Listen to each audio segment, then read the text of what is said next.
Missed out on a good breakfast, I'm here to tell you. This morning we're going to talk about, in our workplace and employment law section, we're going to talk about issues, the current issues that most affecting people. Bhrig Chauhan is going to talk about the end of COVID, the lifting of restrictions and their impact on businesses in particular. Zoe Zhu is going to talk about what does the future of work look like, and the challenge of hybrid working. And Sam Merrily is going to talk about the new legislation, respect at work, and the positive duty to employers to prevent harassment, discrimination and victimisation at work. Our first speaker is our new member, Bhrig Chauhan. Bhrig is a principal lawyer here. He's only been with us for a very short time, and I'm happy to introduce him to everybody. Bhrig joined us and worked from an international firm as well as working in national insurance firms, where he gained significant experience advising clients across a range of industries, including finance, manufacturing, building, hospitality, not-for-profit, transport, agribusiness, education and public sector.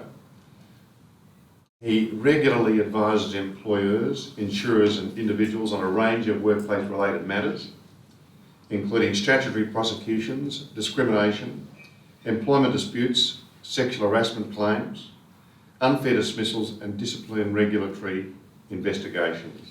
He's a tragic sports fan, he tells us. He's not, when he's not reading cases, which is admirable, he enjoys reading the occasional gossip magazine. So, welcome, Bhrig.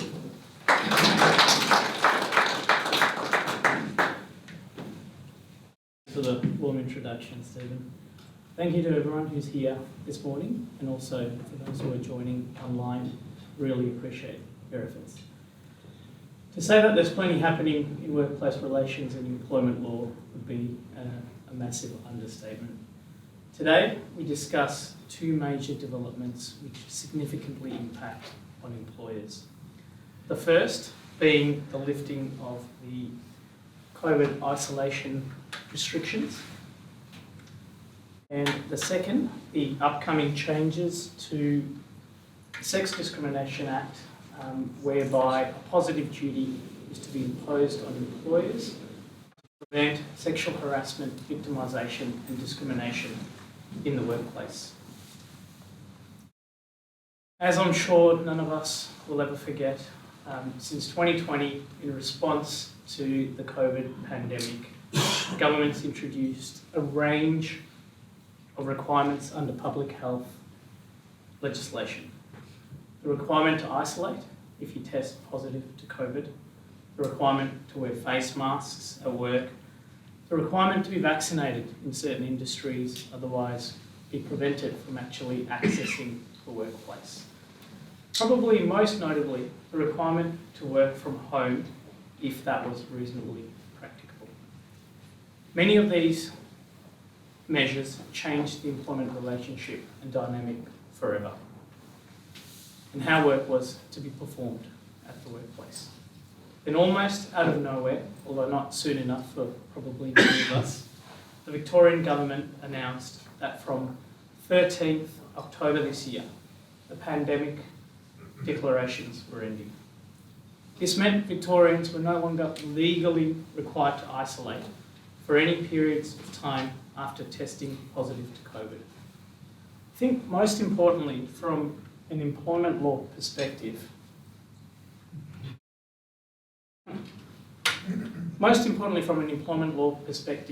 when lifting these restrictions, the government also made it a point to emphasise that there's powers still exist under existing OH&S laws to require vaccinations for people in certain workplaces, allowing employers to decide which measures are most appropriate to keep their workplace protected against COVID-19.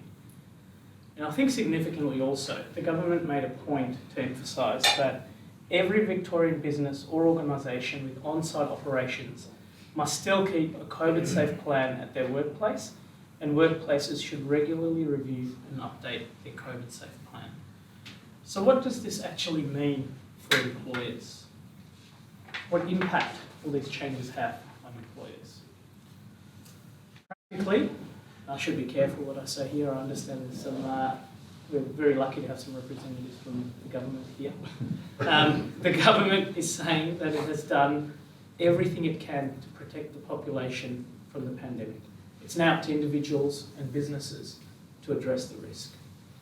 The obvious risk for business is the legal exposure from employees who test positive to COVID, attend the workplace, and then increase the risk of exposure of transmitting COVID to others at the workplace. This is because businesses have an obligation under work health and safety laws to provide, so far as is reasonably practicable, a safe and healthy working environment for their workers. An employer is at risk of liability if it can be shown that an employee contracted COVID at the workplace, and this was due to the employer failing to take reasonable precautions or having taken reasonable steps to have measures at the workplace to prevent that from happening. If this occurs, the employee may be able to make a claim for workers' compensation or bring an action for negligence. I think perhaps most importantly for employers as well, it exposes them to the risk of investigation by the safety regulator. And that in turn creates probably an unwanted focus at the workplace. And perhaps most significantly, it does expose employers to the risk of criminal prosecution brought by WorkSafe Victoria. Whereas previously, employers could point to the public health orders and rely on rationale based on government directions to say, I'm directing you employees to act in a certain way. That's no longer the case. As such, the big issue for employers is how can they keep their staff safe in the workplace despite there being no statutory requirement to isolate? Essentially, employers will be expected to have a policy which identifies the risks associated with people who have COVID attending the workplace and which identifies steps that they will take to reduce the probability of that risk occurring. Now, I've already very quickly discussed the obvious risk of having people attend the workplace with COVID. That is obviously the risk of transmitting COVID to others, colleagues, third-party visitors on the premises and such. In terms of what an employer is expected to do to reduce the risk, that's not a straightforward question. There's no obvious solution to that. It really will be up to employers to decide which measures are appropriate to keep their workplace protected against COVID. Much will depend on the relevant work environment and whether any directions issued to employees are lawful and reasonable in the circumstances, having regard to existing workplace policies that you might have, as well as individuals' employment agreements. Very important to always revert back to the employment contract. As many businesses will already have COVID policies, they will need to firstly revisit these policies to include any changes to the isolation rules. However, before making any changes, businesses need to tread very carefully. They should be mindful of any consultation requirements which might apply under relevant awards, or which might even refer them to consult with employees in their existing policies before taking any action to change policies. It's also important, I think, to consult with employees so that everybody understands the rationale behind the need for any change. And then rather than taking 2 steps forward, 1 step back, you have everybody's cooperation from the beginning. Most importantly, I think, educating employees as to the risk that they might present if they attend the workplace having tested positive. There's also a bit of history with the Fair Work Commission on the importance of the consultation requirements. Many of you who probably dealt with challenges of mandatory vaccinations in your workplace may recall that the Fair Work Commission has been fairly strict on employers who direct employees to attend at the workplace, haven't complied with proper directions yet, say, look, You haven't complied with the consultation requirements, and as a result, the direction itself might not be unlawful, but it wasn't reasonable because you failed to follow the processes in your policies or abide by various conditions in the existing contract. So as I was saying, reviewing employment contracts should also be front of mind to ensure businesses can rely on their terms to direct employees to work from home should they test positive to COVID. Where such a term is not expressly contained and it's not possible for the employee to perform their duties remotely, there might be scope for the employee to say, hold on, as an employer, you have an obligation to put in measures at the workplace which allows me to perform my duties without posing a safety risk to others at the workplace. Whilst this might not be reasonably practicable for many employers, especially if we're talking about creating a quarantine hub or something similar at work, it's something that a lot of employers should in fact consider. After all, we don't know how this pandemic's going to track. We don't know what's going to happen. I think you have to be open to the concept that you might have a majority of the population who are regularly testing positive to COVID. How's that going to impact on business operations? I know we're sort of jumping the gun a little bit, but that's something the regulator to consider as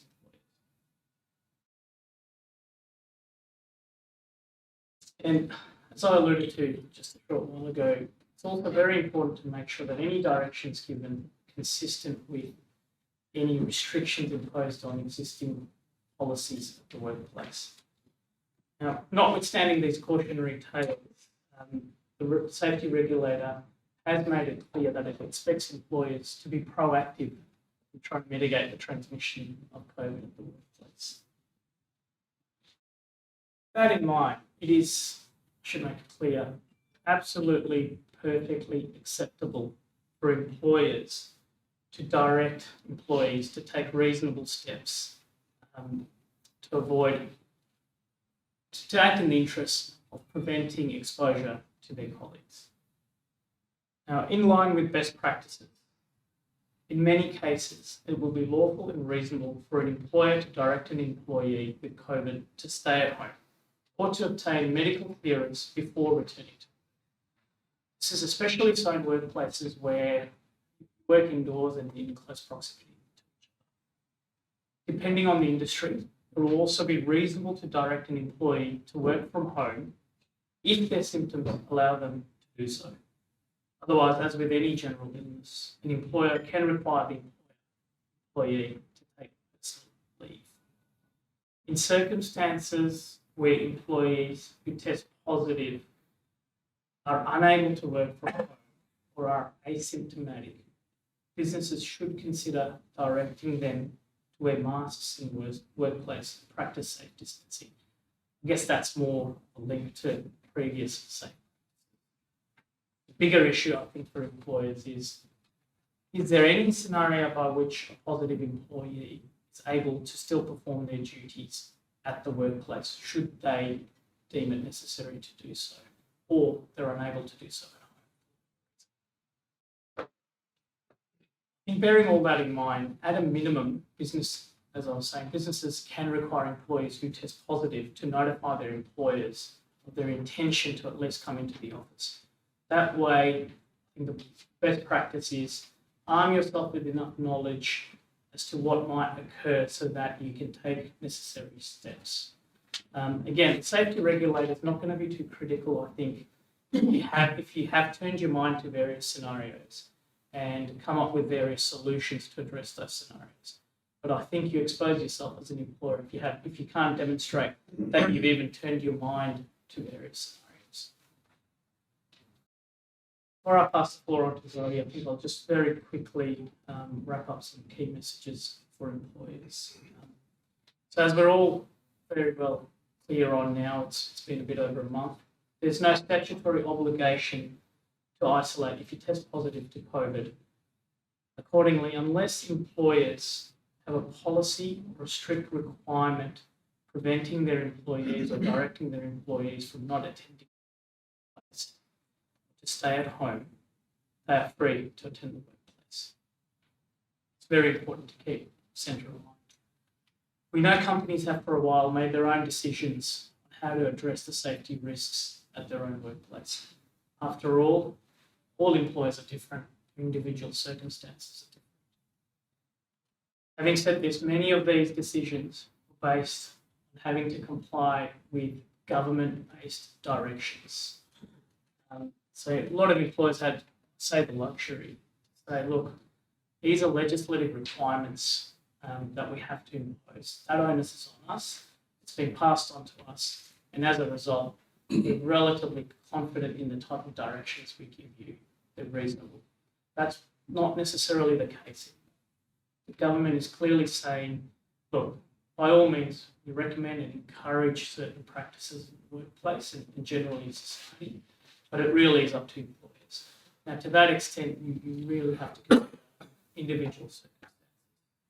It's not a simple task, given we're now in an age where we're faced with ad hoc scenarios in the workplace, which we'll talk about. But we're also uncertain. The liabilities for somebody testing positive to COVID at the workplace, they really are untested. We won't know for quite some time. So if there's two messages you take away this morning, one should be beware of any legal hurdles that stand in the way before implementing any major workplace change at the workplace or directing employees to take certain types of action. And again, I guess a direction is slightly different to a recommendation or slight encouragement. But there can be a fine line. If you're an employee, my employer recommends me taking certain type of action as opposed to directing me to do so. That's something to be conscious of. Secondly, also urge employers to take a moment before implementing any action to balance their obligations to provide a safe workplace and, I guess, existing obligations imposed by work health and safety legislation with the obligations they owe to employees on an individual basis. What rights do employees have based on the contract and policies that are already in place, based on, I guess, practices that have been put in place over the last few years? It's not as simple to unwind those practices. So always advise my clients, just take that extra day before taking action sometimes and have a think about these obligations. So there's plenty of scenarios I'm sure you've got in your mind, I guess, especially those who deal with these issues on a daily basis and coming from the government sector. Happy to address those individual scenarios now, or best, I think, after spoken. Otherwise, thank you. I'll pass the floor to.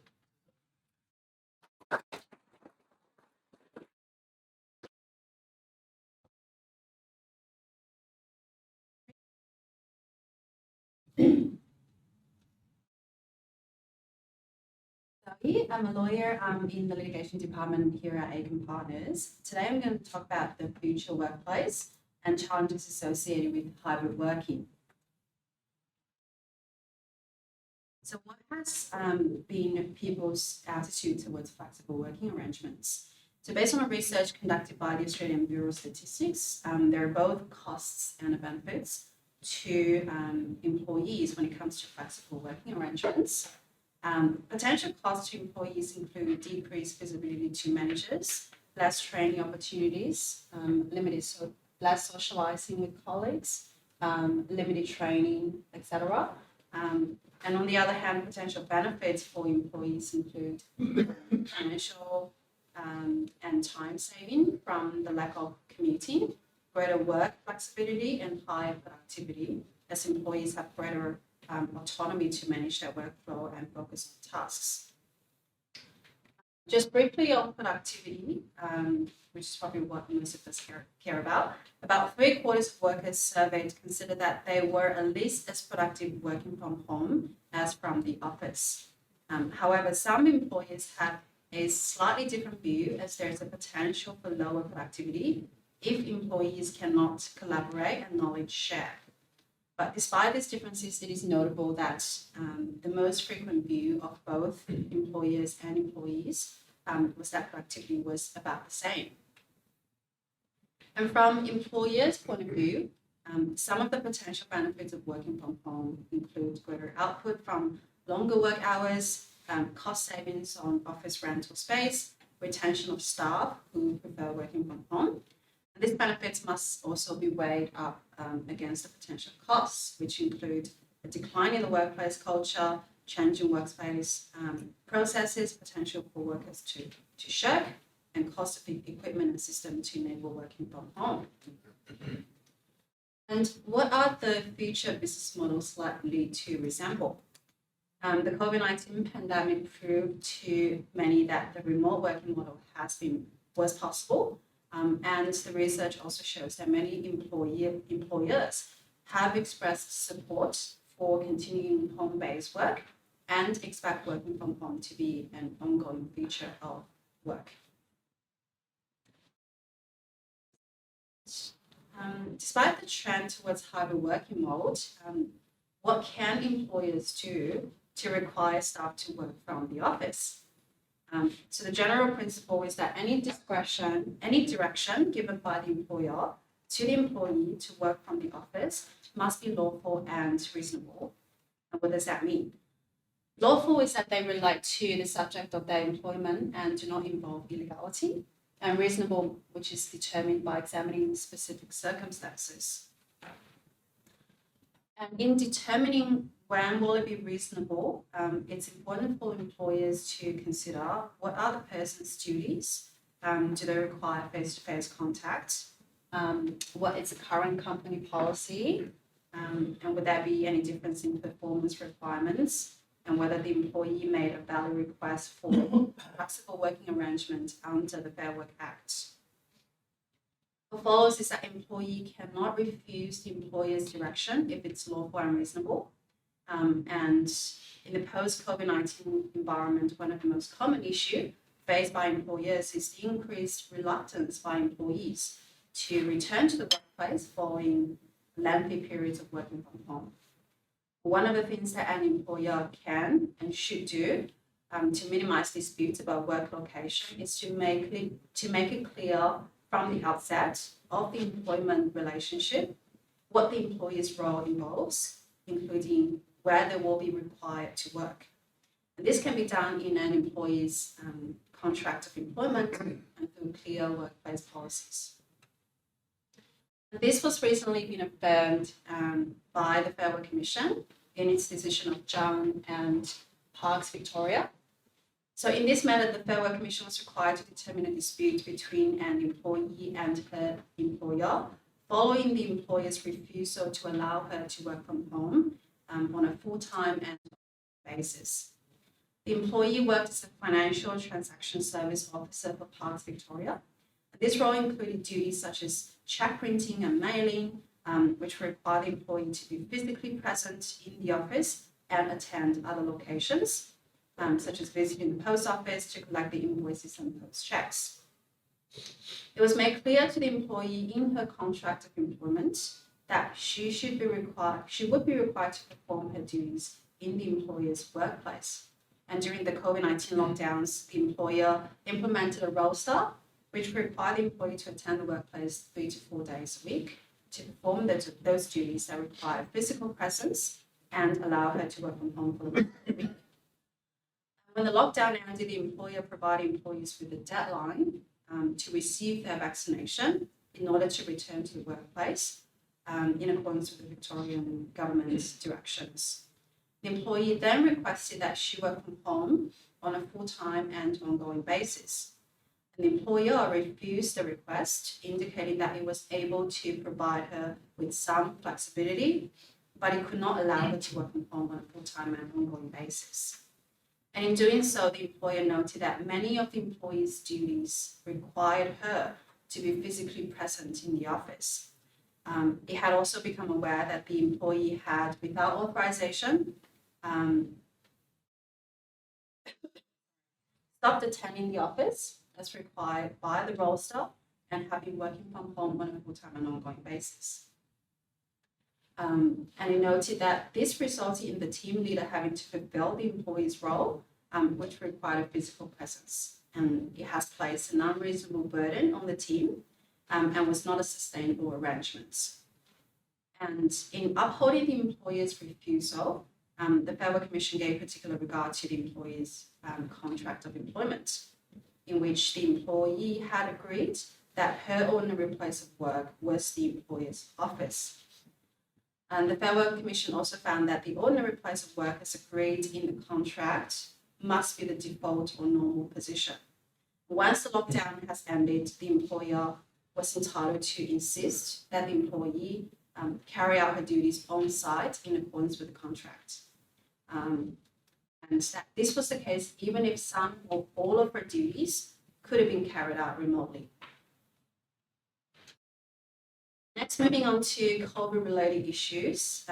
The decision of John and Parks Victoria is a good example of the Fair Work Commission's position when it comes to vaccination-related issues.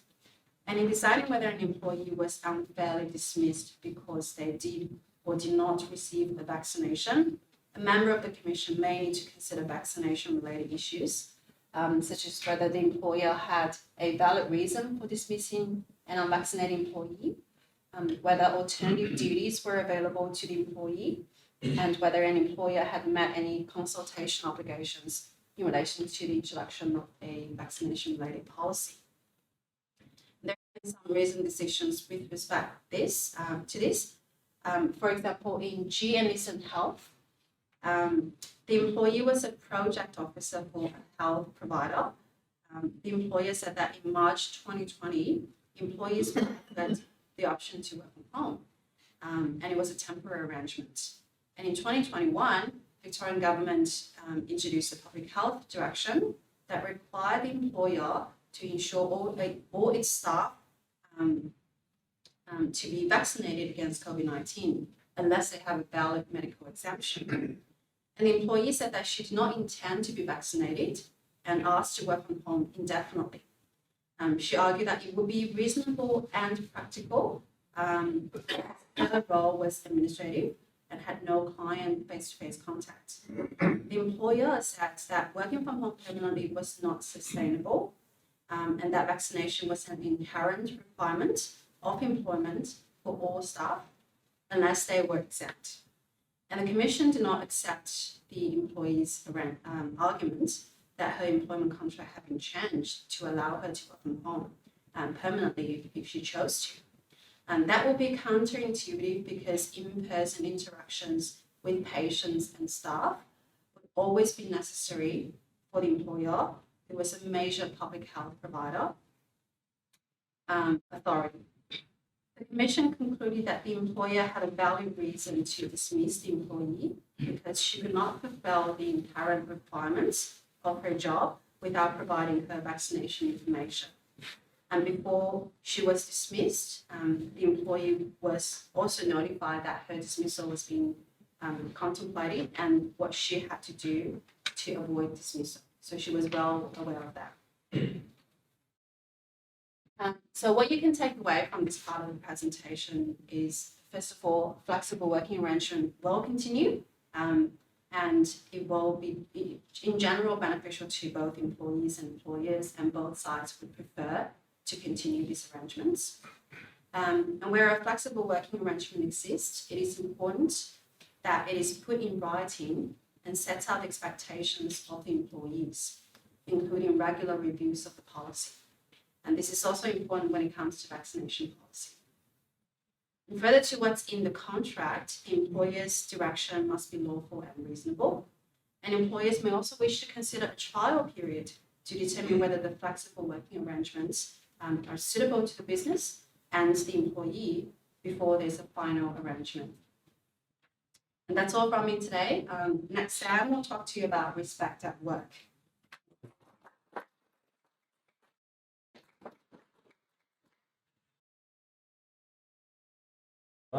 So I'm obviously here to talk about some new changes to the Sex Discrimination Act, and I think being a big fan of the office, Michael Scott might be in a bit of these new changes.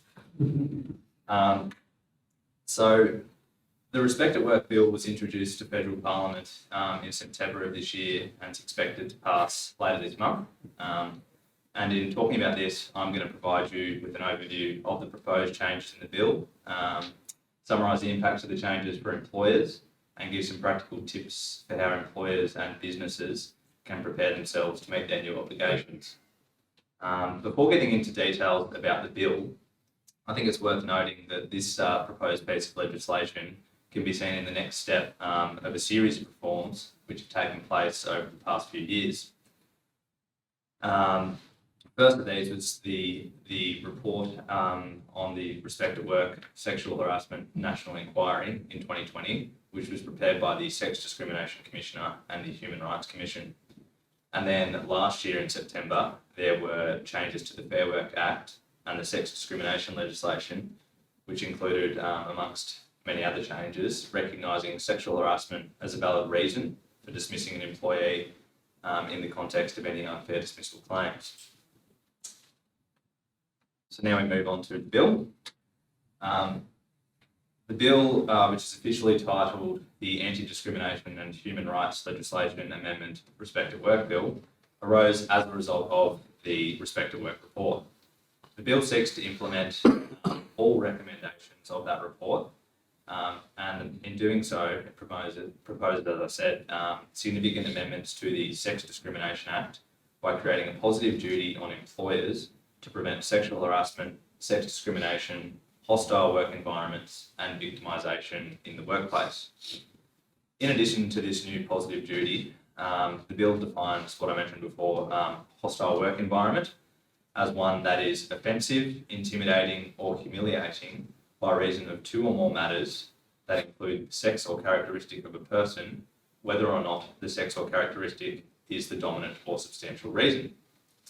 The bill also seeks to provide new powers to the Human Rights Commission to assess and enforce compliance of duty holders with this new positive duty.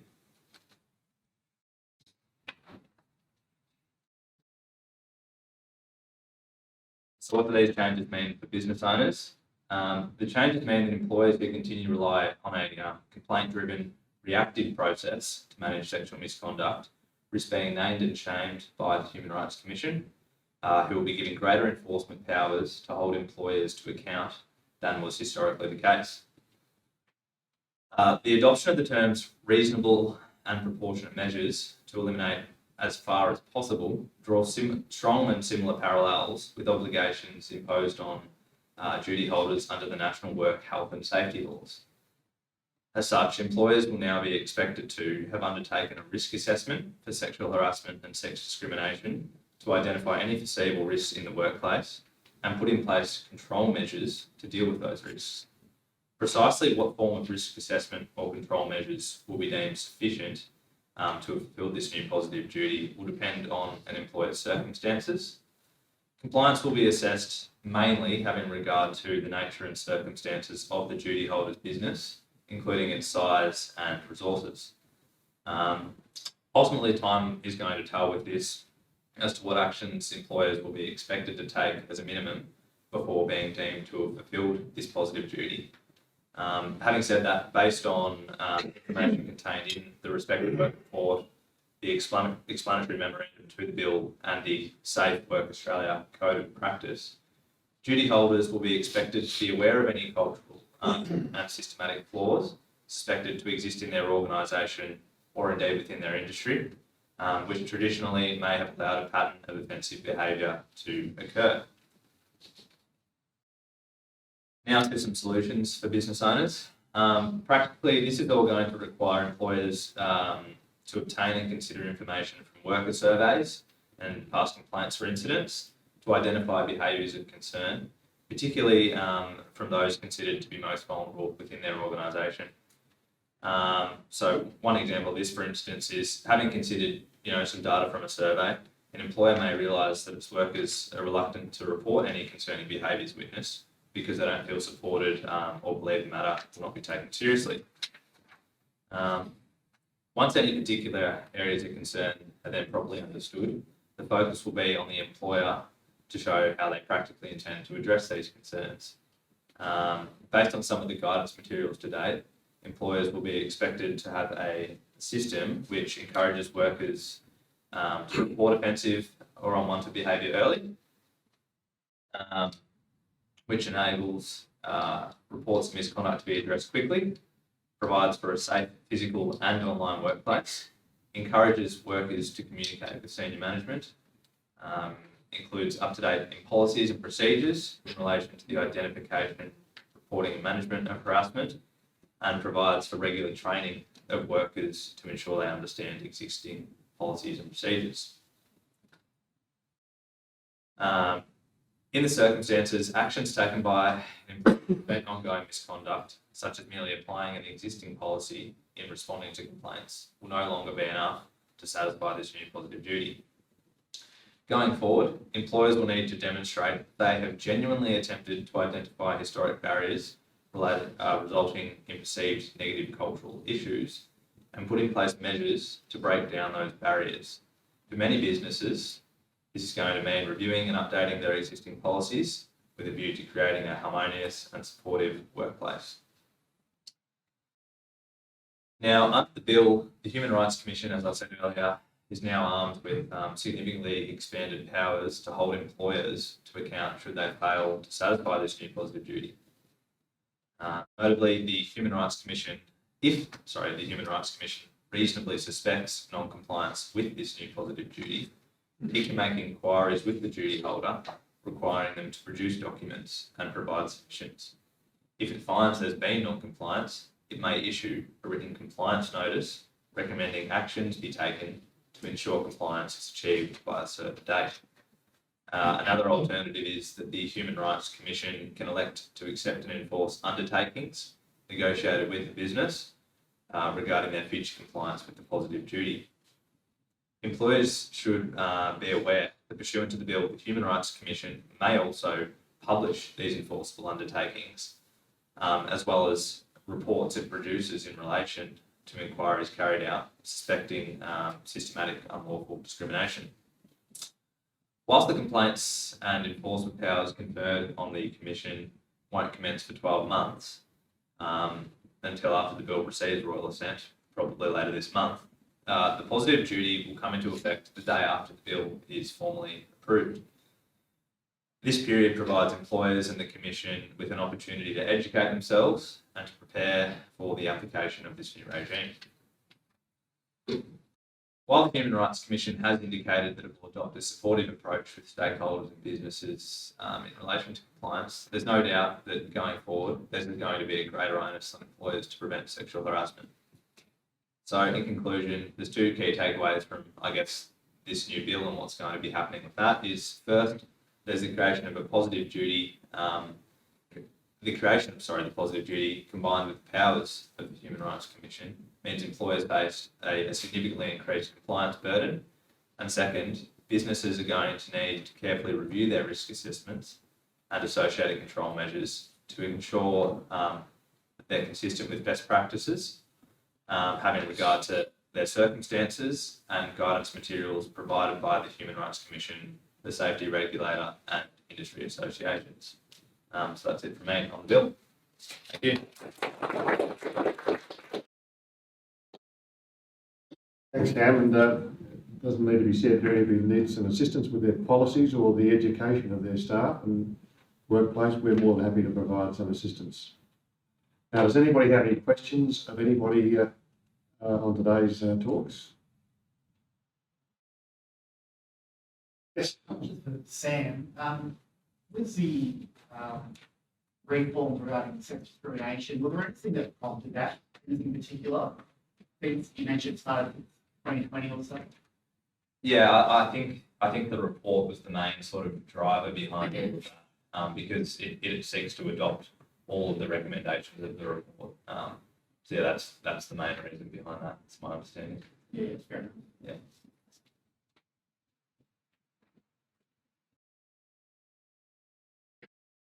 Any other questions? Everything clear? One more question down the back. Yes. Yeah, I'd like to talk about the working from home. Working from home does not work. I recruited in the accounting area. Focus with second tier in the CBD to guys working out of the not one partner has ever told me his productivity is better when his staff are working from home than when they're working in the office. And just to let you know, accountants measure their staff probably tighter than anybody else. There are 50 million units. And whilst a lot of them are now having to come to this hybrid situation, they're offering every Wednesday you work from home or every Tuesday and Thursday.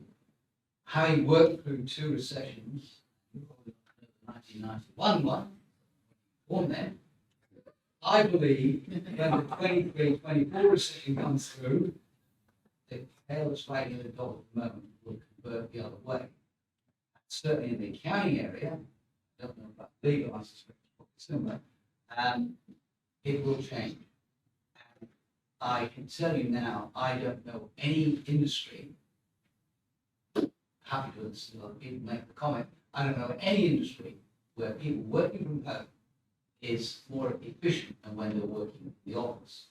If you think I'm wrong, Netflix did a voluntary survey on their reporters, and 37%, those don't know our figures, 4 in 10, admitted that they were watching Netflix when they were supposedly working from home. And Zoe had those statistics from the Australian Bureau of Statistics that They don't work. we don't know who they're surveying. But the other thing is, I just say, that's voluntary, 37%. Voluntary. yeah. What do you think the real figure is? And because you referred to my age, the one thing that I've learned, the one thing I have learned in life is that everything is cyclical. We'll go through these, we'll go through this stage, and we may go through another stage as a consequence of it. So did you work through 1990? I did, yes. Yeah, you know what Yeah. it's horrendous.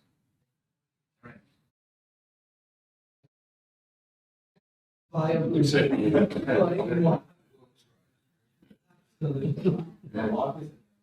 Machine? And she said she wanted to work from home. Yes. Exactly this morning. Yeah. And I said, you want to be. It's like, with my case. Can I just say something in relation to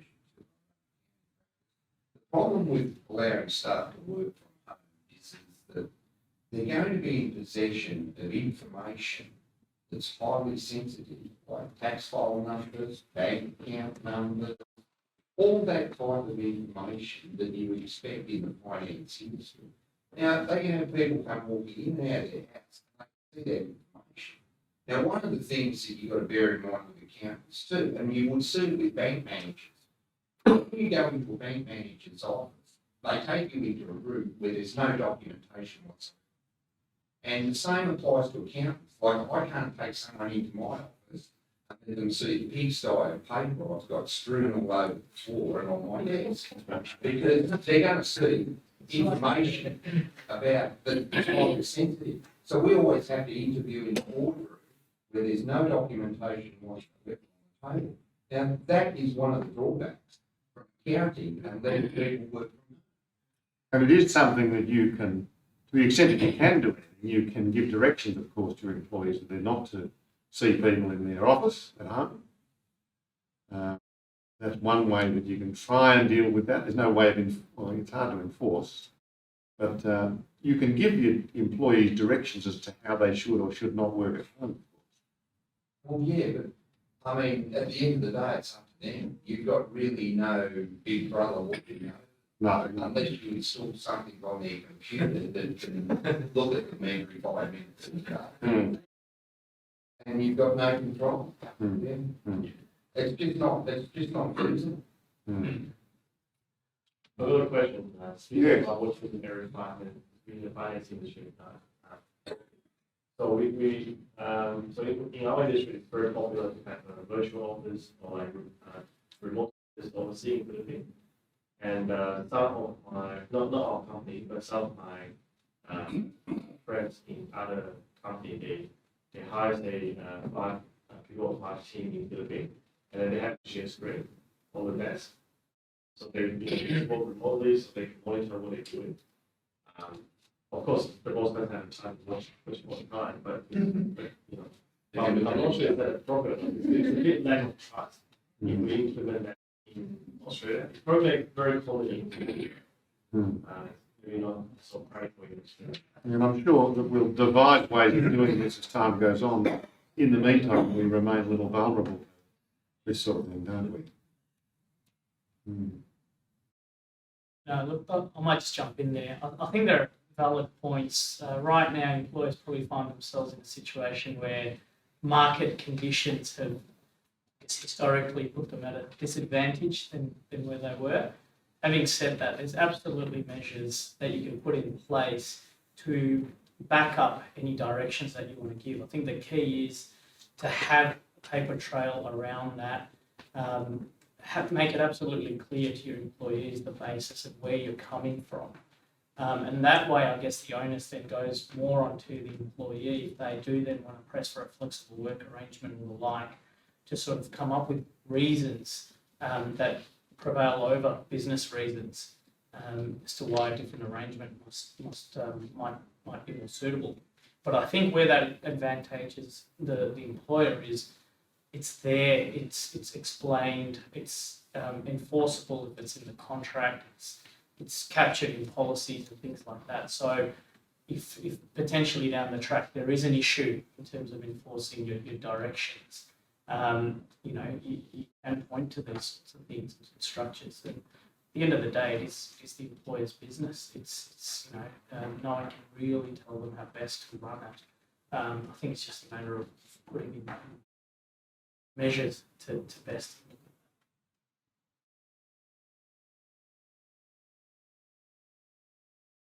Thanks for the question. Just from an occupational health and safety perspective, working from home, I mean, is that regarded as a workplace?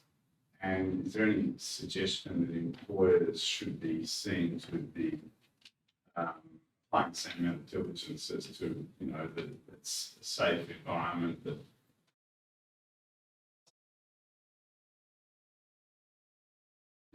the Netflix connection or whatever. Is it the same rules apply there? And, should the desk be ergonomically sound and all that sort of stuff as opposed to kitchen bench, or how does that all work? Yeah, look, it's a really good question. It's industry specific. A lot of the factors that are considered are control and management. And I think you picked up on that. To the extent that an employer does not have control of management of a workplace, then arguably their duties, the extent of their duties are mitigated. So it's a matter of achieving that balance. And I think a lot of switched on employers now are, and I was having a chat earlier about these issues, putting the onus on the employee and saying, look, these are the expectations we have of you, and if you're going to work from home, we want these guarantees that you understand why it's important to put in these measures. For instance, the ergonomic chair and the keyboards and the things like this. Now, if the employee turns around and says, well, I'm not going to do that, I'm happy to lie on the sofa and watch Netflix and do my work, I can do it well, then I think the employer is entitled to say, well, hold on, no, you're exposing yourself to risk. We're not going to be responsible for that at the end. So it does come down to, I think, control and management and having that discussion with employees. And the bottom line is if you can't get those assurances from your employees, or it's affecting the ability of you to carry out your duties that you're contracted to provide as an employee, then yeah, I think the employers well within their rights to say, no, you can't. And whatever happens, the easiest way to get around that is to have it include a few pages about it in your employment manual, in your employment policies. You can always add to your employment policies, and you just have the working from home policy that says this is what you have to have, and we can test it at any time we like. But that's all you need to do to cover off on that. And obviously, it's worthwhile educating the employees to the extent that they don't understand what's in the policy, but it's certainly worthwhile being as particular as you can in the policy to take those sort of precautions that you take at work, for workplaces, other workplaces.